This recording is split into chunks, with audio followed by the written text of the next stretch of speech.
Joining us right now is U.S. House Representative Brad Sherman, who's represented the state of California for almost 30 years. Great to have you here, Congressman. You're also a member of the House Financial Services Committee, as well as the Foreign Affairs Committee. I know this nomination doesn't necessarily go through your committee, but you're certainly going to have a say over Kevin Warsh's nomination. And I am curious as to what most you want to actually hear out of Warsh if and when this nomination actually gets to a hearing.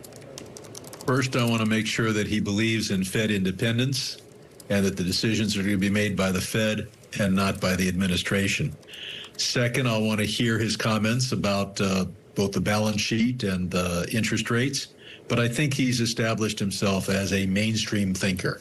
Now, whether he's 25 basis points this way or 25 basis that way, given how terrible some of Donald Trump's appointments have been, anybody in the range of reason is a step up. This Warsh is not the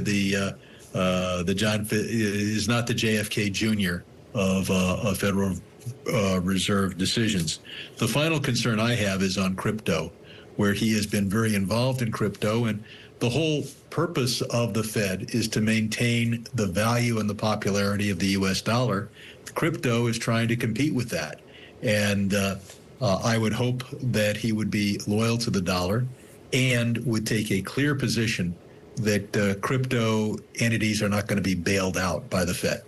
I am curious, though, when you say all of those things, one of the biggest concerns about this nomination is the idea that the president himself had made it clear the type of Fed chair that he wanted based on the jawboning of Jay Powell. No matter what Kevin Warsh says, are you going to believe him?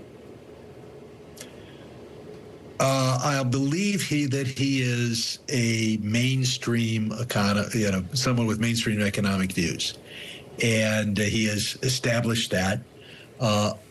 He then has to convince me that he is tough enough to withstand the pressure, the way Jay Powell has, even under this criminal investigation. Then even if he's good, I understand Senator Tillis and others who say, stop this appointment until this investigation is completed, and the effort of this investigation, because this is a phony investigation, to intimidate the Fed is brought to an end. And then I've got my concerns about crypto. On the other hand, Warsh has said that he's for a digital dollar, and that is competition that crypto deserves to have. If you're going to have electronic transactions in crypto, there's no reason to tie the Fed's hand and not have electronic transactions right out of the Federal Reserve. Well, I actually want to go back to what you were saying about Senator Tillis. Of course, he was on Bloomberg television earlier this morning. And actually, when it comes to Warsh, he actually likes Warsh as a pick, as the nominee for Federal Reserve Chair. Nevertheless, he did say that he would continue to block any nominee until that pressure on Fed Chair Jerome Powell and Lisa Cook is alleviated. But do you see any realistic chance that President Trump actually backs off from that investigation? He backed off on invading Greenland. He's backed off on a lot of things. Taco stands for Trump always chickens out. And so I wouldn't be surprised if, and they only need to do this by May. I wouldn't be surprised if they figured out a way to wrap this up. There are federal building projects that go over budget. That's not a reason for a criminal investigation.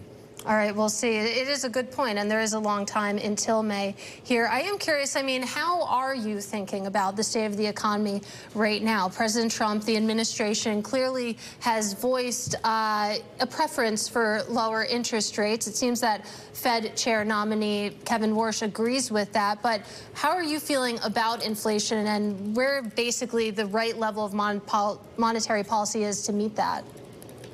Well, some of God's greatest gifts are unanswered prayers. If Trump had been successful in lowering interest rates below where economists thought they should be 6 months ago, we would have high inflation now.